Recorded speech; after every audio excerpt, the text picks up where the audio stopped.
کہ اگر ایک اچھی بات بھی زندگی میں اختیار کر لی جائے تو زندگی بدلنے کے لیے وہ بھی کافی ہوتی ہے۔ لمبی چوڑی تقریریں، خطاب، وعظ، کتابوں کے ڈھیر، ان سے نہیں زندگی بدلتی۔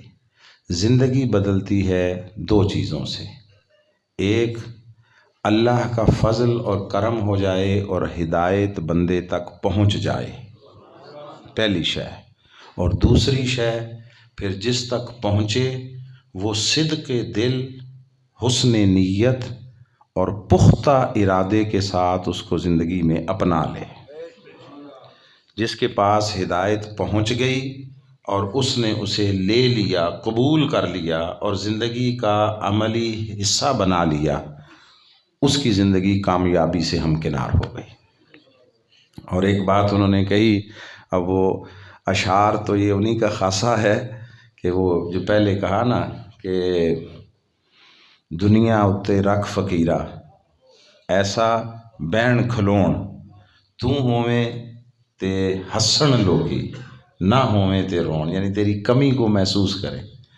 میں ایک اور ساتھ اس کے بعد ملانے لگا ہوں، وہ یہ ہے، مومن کی علامت یہ ہے، مومن کی، کہ اس کی وجہ سے لوگوں کو آسانی، راحت اور سہولت ملتی ہے، لوگ خوش ہو کے اس کے ساتھ مسکراتے ہیں اس کی وجہ سے۔ اور جب دنیا سے جانے کا وقت ہوتا ہے تو مومن کے اپنے لبوں پر مسکراہٹ ہوتی ہے۔ علامہ اقبال نے فرمایا کہ نشان مرد مومن بتو گویم، کہ میں تجھے مرد مومن کی نشانی بتاتا ہوں، چوں مرگ آیت تبسم بر لب اوست، جب موت آتی ہے تو اس کے لبوں پر مسکراہٹ ہوتی ہے۔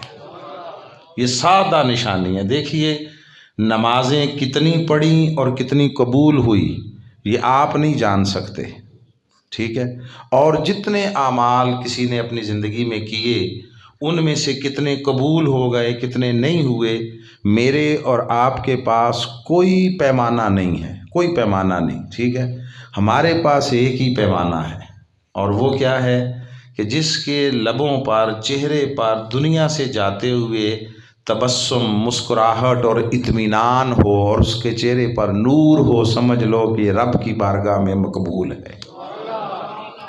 اس کے لیے ضروری نہیں ہے کہ وہ کوئی ساری زندگی اس نے محراب و منبر میں گزاری ہو، کرسی پر بیٹھ کر تقریریں سنائی ہو، نہیں، سادہ سا آدمی، سادہ سا، جس نے ساری زندگی مزدوری کی ہے، کھیتی باڑی کی ہے، دکانداری کی ہے، مگر ساری زندگی ایمانداری سے گزاری ہے، وہ بھی اللہ کا محبوب اور اللہ کا ولی ہوتا ہے۔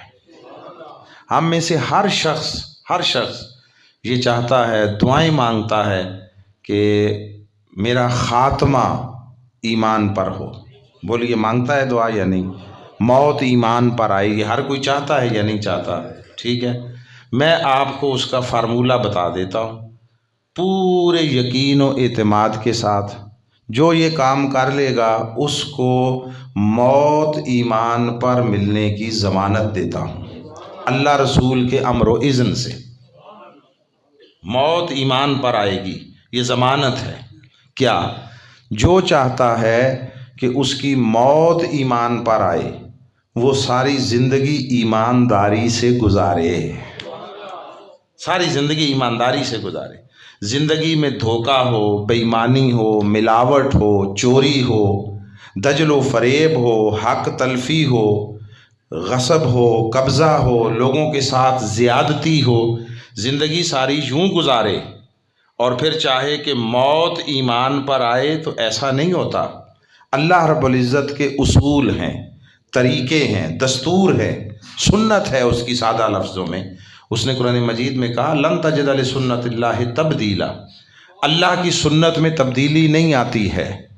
تو اس کی سنتوں میں سے، قاعدے میں سے یہ ہے کہ جو زندگی ایمانداری سے گزارے اس کی موت ہر حال میں ایمان پر آئے گی، اور اگر کسی نے زندگی ایمانداری سے گزاری ہو، ایمانداری سے، اور وہ کہیں ایسے ماحول میں ہو، ایسی سچویشن میں ہو، ایسی صورتحال میں کہ اس پر ظلم کر کے اس کو ایمان کے خلاف کلمہ کہنے کو کہا جائے، کفر کرنے کو کہا جائے، شرک کرنے کو کہا جائے، اور اس کی جان کمزور ہو، وہ ظلم برداشت نہ کر سکتا ہو، وہ زبان سے اگر کلمہ کفر بھی کہہ دے مگر اس کا دل ایمان کی حالت پر مطمئن ہو، تو رب ذوالجلال کرم کی یہ انتہا فرماتا ہے کہ زبان کے اس قول کو جو اس نے مجبوراً کہا کلمہ کفر،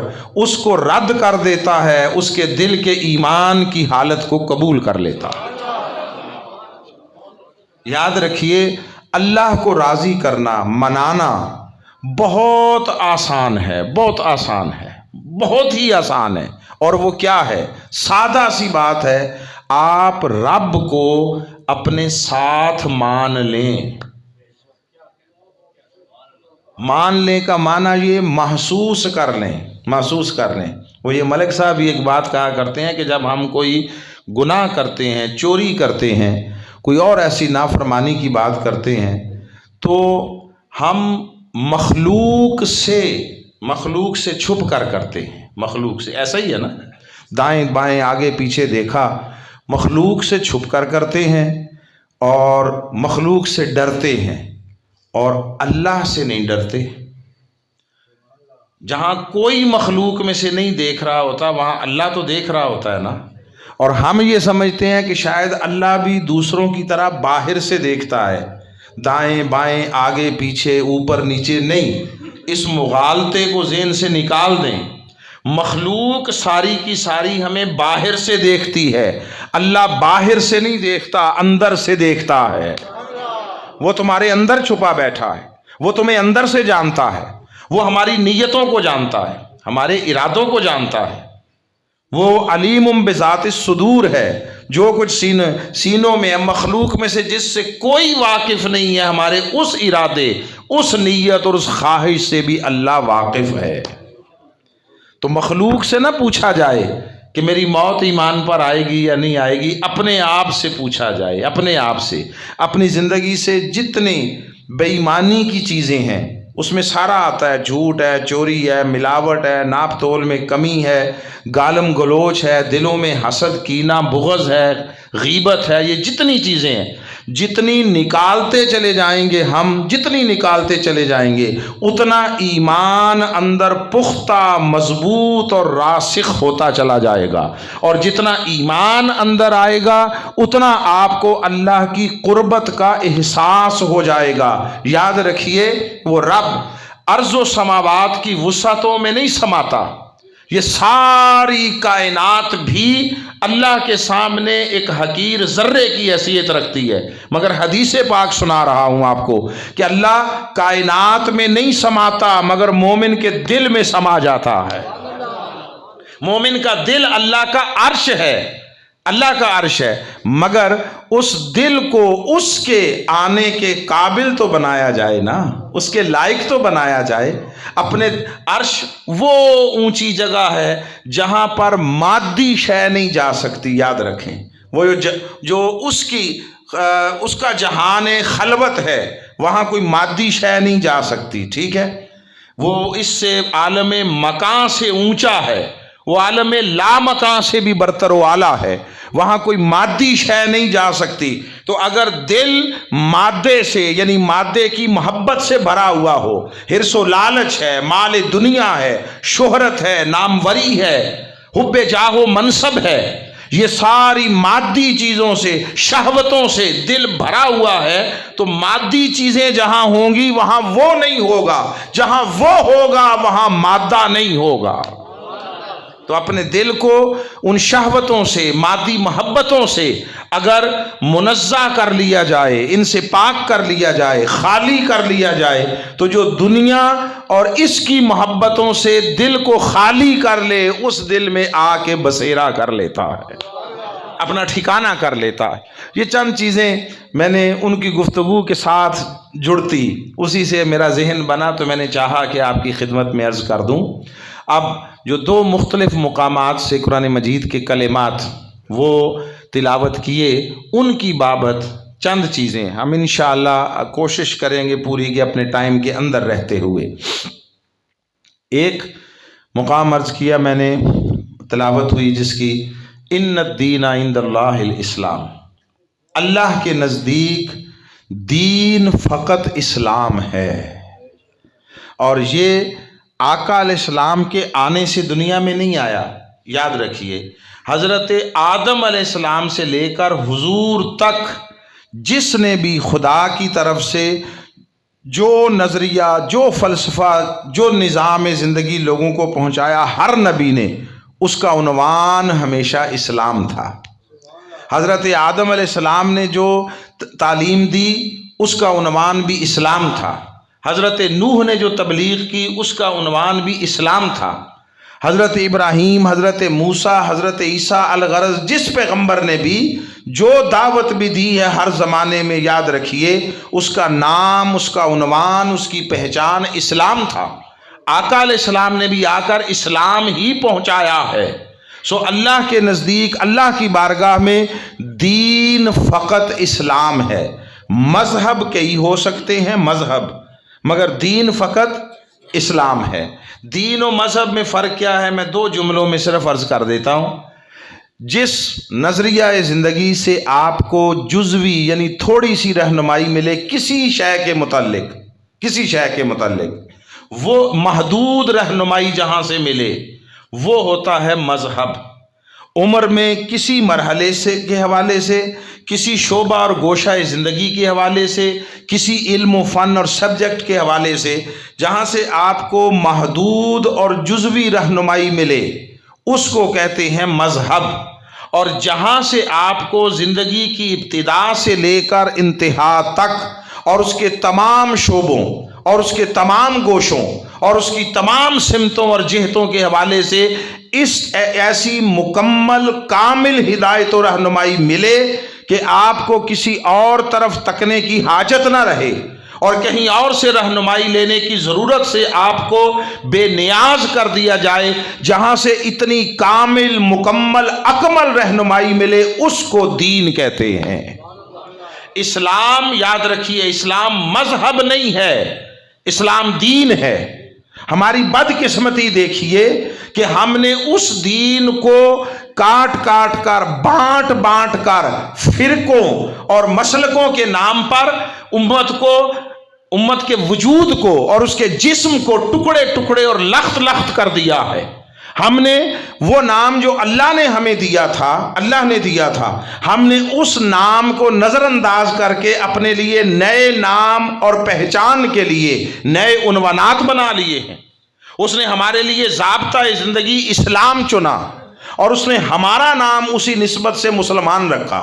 ہوا سماکم المسلمین، اس نے تمہارا نام مسلمان رکھا ہے. باپ نے جو نام رکھا ہوتا ہے ہمارا، باپ نے، ہم اس نام کو تبدیل کرنا پسند نہیں کرتے.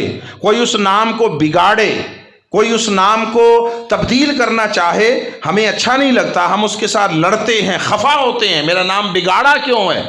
تو باپ کے دیے ہوئے نام کو بگاڑا جانا پسند نہیں کرتے، اور اللہ کے دیے ہوئے نام کے ساتھ جیسے مرضی کوئی کھلواڑ کرتا رہے ہمیں اس کی ذرا تکلیف نہیں ہوتی. ہماری پہچان، یاد رکھیے، وہ مسلمان ہونا ہے، اس کے سوا کچھ نہیں ہے. سو دین کو اپنی زندگی میں اپنائیے. اور دین کو اپنانے کا معنی کیا ہے؟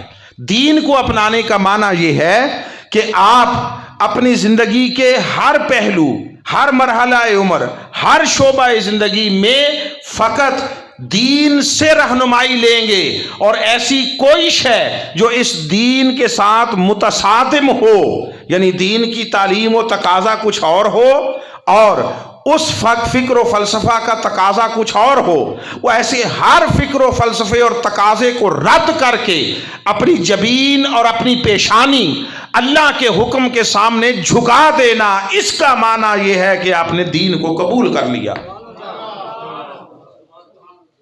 اللہ نے آپ کو قرآن میں ارشاد فرمایا ہے، وَاعْتَصِمُوا بِحَبْلِ اللَّهِ جَمِيعًا وَلَا تَفَرَّقُوا. لوگو، اللہ کی رسی کو، اور اللہ کی رسی سے کیا مراد ہے؟ اللہ کی رسی سے مراد دین ہے.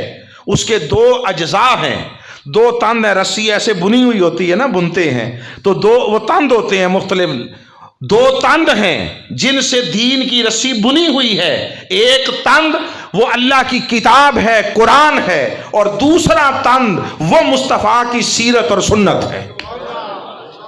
اس کے سوا کوئی تصور نہیں ہے. جو آپ کو دیکھیے، آپ کے پاس اگر سودا ہو، بڑا اعلیٰ سودا، بڑا اعلیٰ جو انٹرنیشنلی بکتا ہو، ایسا آپ کے پاس ٹائٹل ہو، لیبل ایسا ہو، سودا بھی اچھا ہو، انٹرنیشنلی بکتا ہو، آپ اپنے انٹرنیشنلی ایکسیپٹڈ سودے کے اوپر کوئی لوکل لیبل لگانا پسند کرتے ہیں؟ کوئی ایسا نام ہو جس سے پوری دنیا میں سودا بکتا ہو، اور آپ اس کی بجائے اتار کر کوئی ایسا نام لگانا جس سے سالی پنڈ دادن خان میں سودا بکے اور باقی کہیں نہ بکے، آپ پسند کرتے ہیں؟ تو مجھے بتائیے، ہمیں عنوان کے اور لیبل جو دیا گیا ہے وہ مسلمان ہونے کا ہے. مسلمان ہونا مشرق سے مغرب تک پوری دنیا میں ایکسیپٹڈ ہے، اور کافر آپ کو کسی مسلک، کسی فرقے اور کسی گروہ سے نہیں پہچانتے. وہ آپ کو فقط مسلمان ہونے کے ناطے پہچانتے ہیں. وہ کسی فرقے کو نہیں مٹانا چاہتے، وہ اسلام کو مٹانا چاہتے ہیں. وہ کسی سنی، شیعہ، دیوبندی، بریلوی، اہل حدیث یا فلاں کے ساتھ ان کی عداوت نہیں ہے، ان کی عداوت مسلمانوں کے ساتھ ہے. اور وہ آپ کو اور آپ کے دین کو مٹانے کے لیے پوری دنیا میں ایک ہو جاتے ہیں، ایک ہو جاتے ہیں. ہے نہیں ایک، ہوتے نہیں ہیں وہ ایک، مگر اسلام اور مسلمانوں کے خلاف وہ ایک ہو جاتے ہیں. وہ آپ کو مٹانے کے لیے ایک ہو جاتے ہیں، آپ اپنا آپ بچانے کے لیے بھی ایک نہیں ہو سکتے. ان کے خدا جدا جدا، ان کے نظریات جدا جدا، ان کی کتابیں جدا جدا، ان کا فلسفہ زندگی جدا جدا. مجھے بتائیے کہ چلو عیسائی اور یہودی تو ہوئے اہل کتاب، ٹھیک ہے، وہ اگر آپس میں جڑ بیٹھیں تو کوئی بات سمجھ آتی ہے، مگر کہاں یہود اور کہاں ہنود، ہندو، یہودی اور ہندو کے درمیان کیا قدر مشترک ہے؟ ایک عیسائی اور بدھ مت کے درمیان کیا قدر مشترک ہے؟ کوئی شے ایک جیسی نہیں. وہ سارے مختلف ہوتے ہوئے ہمارے خلاف ایک ہو جاتے ہیں مٹانے کے لیے، اور ہم اپنے آپ کو بچانے کے لیے ایک نہیں ہو سکتے. ایک گاؤں میں، ایک محلے میں رہتے ہو تو یاد رکھیے، ایک گھر میں اگر آگ لگے تو جو مطمئن رہیں باقی دوسرے کو، اس کے گھر میں لگی ہے، میرے گھر میں تو نہیں لگی، تو پھر اس کا یوں لا تعلق رہنا اس کے گھر کو بھی بچا نہیں پاتا. سیلاب آ رہا ہو تو آپ کہیں کہ میں جب میرے گھر تک پہنچے گا تو دیکھ لوں گا، جب سیلاب آئے گا وہ پھر دیکھنے کی مہلت نہیں دیتا. اس لیے پہلی بات یہ عرض کرنا چاہتا ہوں، ایک دوسرے کے ساتھ قربت اختیار کریں، جڑیں، دلوں سے نفرت، عداوت، کینہ، تعصب، بغض اس کو نکال دیں، ذاتی بھی، خاندانی بھی اور مسلکی و گروہی بھی. فقط اتنی بات کافی ہے کہ یہ ہمارے رب کو اور ہمارے نبی کو، ہمارے قرآن کو، ہمارے کلمے کو ماننے والا ہے. اللہ نے قرآن میں، پرابلم یہ ہے کہ ملا نے ہمیں قرآن سے دور کر دیا ہے، ملا نے ہمیں سنت و سیرت رسول سے دور کر دیا ہے، اور ملا نے جو دین مصطفیٰ نے پہنچایا تھا اس کو چھپا دیا ہے اور خود درمیان میں رکاوٹ بن کر کھڑا ہو گیا ہے. اسے مصطفیٰ کی سنت کے مطابق حضور کے منصب پر ہے، اسے لوگوں کو خدا سے ملانے والے منصب پر بٹھایا گیا تھا. وہ خدا اور بندوں کے درمیان رکاوٹ بن کر، دیوار بن کر کھڑا ہو گیا ہے. اس لیے جب دین کو سمجھنا چاہیں، ملا سے نہ سمجھا کریں، مصطفیٰ سے سمجھا کریں. دین مصطفیٰ کا ہے.